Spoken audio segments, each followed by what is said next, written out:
Usahawan George Goh yakin beliau akan memenuhi ukur tara kelayakan sebagai calon dalam pilihan raya Presiden. Encik Goh hari ini hadir di Jabatan Pilihan Raya atau ELD untuk mengambil borang kelayakan. Baru semalam beliau mengumumkan hasratnya untuk bertanding. Bercakap kepada pihak media siang tadi, Encik Goh menekankan bahawa beliau tampil ke depan demi memberi rakyat Singapura peluang untuk mengundi dan beliau adalah calon bebas. Yang paling penting, independen itu yang paling penting. Kalau tidak, kita sama-sama. Kita tidak boleh lagi. Sudah 58 tahun. Presiden election kalau start from Ng Teng Tiong, 1993, kita sudah tahu kan ada 5 kali. 3 kali no contest. Itu bukan healthy pun kan? Ini tahun kita ada chance. Mesti mau pilih seorang yang independen. Fikir anak kita, muda-muda kita. The young people. Think for our young people. Can they afford in the future? Must think for them. Please, give an independent a chance. Don't worry about who is coming. More important, the heart of the person serve the nation. That is the key.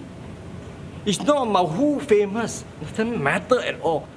Serving is from the heart. Encik George Goh mendedahkan keputusannya untuk bertanding dalam pilihan raya Presiden sudah bertahun-tahun dirancangnya.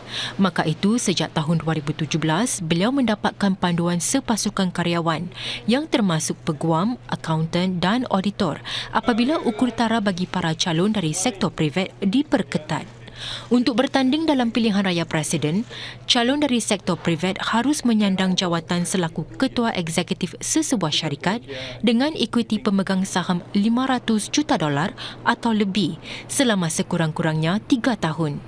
Inilah yang menjadi tanda soal di kalangan para pemerhati, iaitu sama ada beliau memenuhi ukur tara tersebut. Ini jawapan Encik Goh. I believe I'm qualified. Of course, in due course, I will submit the number of company I founded, I incorporated. I'm the shareholder of the company. I listed 5 listed companies, and 2 I acquired 7 listed companies. Incorporated or invested more than 100 companies. So over the years, combined value about 3.15 billion. Antara syarikat yang beliau pengerusikan ialah Osia International. Syarikat itu dimasukkan ke dalam senarai pemerhatian Bursa Singapura SGX kerana mengalami kerugian kasar selama 3 tahun kewangan berturut-turut. Ditanya wartawan sama ada beliau bimbang tentang Osia International yang kini dalam senarai pemerhatian SGX, Encik Goh menjawab Osia International hanya satu daripada syarikatnya dan ia tidak akan menjejas kelayakannya. Seorang usahawan yang ditemui CNA berkongsi mengapa beliau menyokong Encik Goh. His ability to manage funds. With 5 listed company under him, I think there's a lot to say about him, as a person. So, and on top of that, he has a heart that is for the people, and he has some plans to take care of the less fortunate people. Dalam pada itu, Encik Goh yakin apa yang rakyat Singapura mahu dan perlukan sekarang ialah calon yang tidak terkait dengan sesebuah parti politik. Bapa 4 orang anak ini menambah, beliau juga memahami pelbagai keprihatinan golongan muda seperti kos sara hidup yang tinggi. Today, we must have someone who can stand together with the young people. We must have someone is their voice. Encik Goh dikatakan kerap membimbing anak-anak muda dan hari ini mereka hadir di Jabatan Pilihan Raya untuk memberikan sokongan kepada beliau. His tenacity, his adaptability and his flexibility in decision making, I think that is very important in terms of, perhaps running for the country. Permohonan bagi sijil kelayakan adalah langkah pertama bagi para calon yang ingin bertanding dalam pilihan raya Presiden. Lebih $350 juta berjaya didapatkan semula untuk mangsa-mangsa yang terpedaya dalam skim penipuan sepanjang 4 tahun lalu. Sejak Pusat Anti Penipuan ditubuhkan, Pasukan Polis Singapura SPF juga bekerjasama dengan pelbagai bank untuk membekukan lebih 48,000 akaun bank tempatan dan luar negara. Bagi mengukuhkan lagi kerjasama dengan rakan-rakan antarabangsa, para pegawai penguatkuasaan dari 15 negara berhimpun untuk menghadiri persidangan 3 hari. Menteri Negara Ehwal Dalam Negeri Sun Xueling menarik perhatian bahawa penipuan siber memerlukan satu wawasan sejagat, memandangkan ia boleh dilancarkan tanpa mengenal batas sempadan negara. Scammers are always finding new ways to approach their victims. So if countries share information on the new methods and tactics employed by the scammers and commit to working together, we will stand a better chance at disrupting their operations and crippling the syndicates. Hasil kerjasama rapat antara SPF dengan agensi-agensi penguatkuasaan luar negara, lebih 70 penangkapan dibuat dan 13 sindiket penipuan berjaya dilumpuhkan tahun lalu. Cik Sun juga menggariskan beberapa bidang lain di mana usaha boleh dipertingkat secara bersama. Satu daripadanya adalah cara untuk mendapatkan semula wang yang lesap dek penipuan.